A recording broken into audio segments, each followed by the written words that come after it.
ईशान लौटा वापस अपना सामान लेकर सभी ईसा और शांतनु के घर। ईशान ने खोला सभी ईसा और शांतनु के सामने अपने अतीत का गहरा राज। रजत की माँ और रजत से हुआ सभी ईसा और शांतनु का बहुत ही बड़ा बवाल। जी हाँ दोस्तों, सीरियल गुम में किसी के प्यार में के आने वाले एपिसोड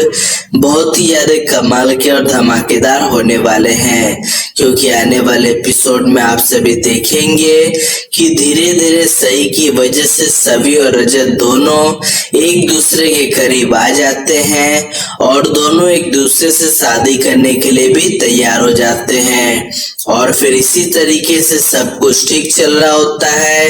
कि एक दिन अचानक से ईशान अपना सामान लिए हुए ईसा, शांतनु और सभी के दरवाजे पर दस्तक दे देता है। और फिर जैसे वो दरवाजे की बेल को बजाता है और फिर शांतनु दरवाजे को खोलते हैं, वैसे ही शांतनु ईसा और सभी के पैरों तले जमीन खिसक जाती है, क्योंकि उन तीनों के सामने कोई और नहीं बल्कि उनका अपना ईशान खड़ा होता है, जो कि बिल्कुल सही सलामत अपना सामान लिए हुए अंदर आने के लिए तैयार होता है। और फिर उसे देखकर ईसा, शांतनु और सभी तीनों फूट फूट कर रोने लगते हैं और साथ ही साथ पूरे तरीके से चौंक भी जाते हैं, क्योंकि उन्हें जरा सा भी समझ में नहीं आता कि आखिर ऐसा कैसे हो सकता है, क्योंकि ईशान तो उसे छोड़कर कब का इस दुनिया से चला गया था, तो ईशान सही सलामत उसके दरवाजे पर कैसे खड़ा है। और फिर इन्हीं सारे सवालों को मन में लिए हुए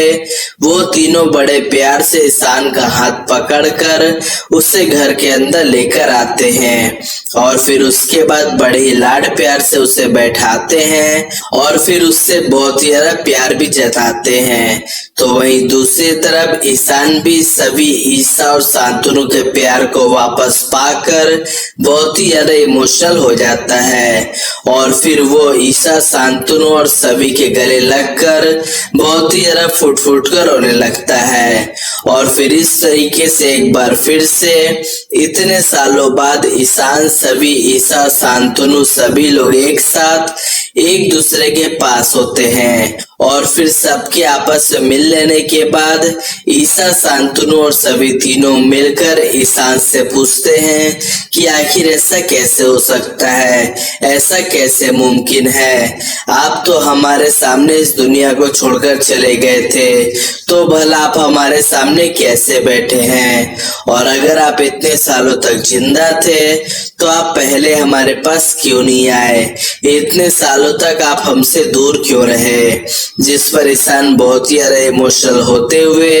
अपने सालों पुराने राज को खोलता है। जी हाँ दोस्तों, वो सभी ईसा और शांतनु से कहता है कि दरअसल उस दिन मेरे मौत वाले दिन मेरी मौत नहीं हुई थी, बल्कि कुछ देर के लिए मेरी हार्ट बीट और मेरे नर्व्स बंद हो गए थे, जिसका फायदा उठाकर अक्का साहब ने मुझे सबकी नजरों से हटाकर अलग जगह शिफ्ट करवा दिया था और मेरी जगह पर मुझसे ही मिलता जुलता एक मरा हुआ इंसान वहां पर रखवा दिया था, क्योंकि वहां के एक सीनियर डॉक्टर अक्का साहब के षड्यंत्र में पूरे तरीके से मिले हुए थे। अक्का साहब ने ये सब इसलिए किया ताकि वो किसी भी कीमत पर मुझे सभी से दूर कर सके, क्योंकि भौर पाटिल की वजह से अक्का साहब को वापस से ये लगने लगा था कि सभी के वजह से ही बार बार मेरी जिंदगी में तकलीफें आती है और फिर इसीलिए वो हर कीमत पर। जी हाँ दोस्तों, कैसा लगा हमारा आज का एपिसोड कमेंट करके जरूर बताइएगा। वीडियो को लाइक और चैनल को सब्सक्राइब जरूर करिएगा। जी हाँ दोस्तों, कैसा लगा हमारा आज का एपिसोड कमेंट करके जरूर बताइएगा। वीडियो को लाइक और चैनल को सब्सक्राइब जरूर करिएगा।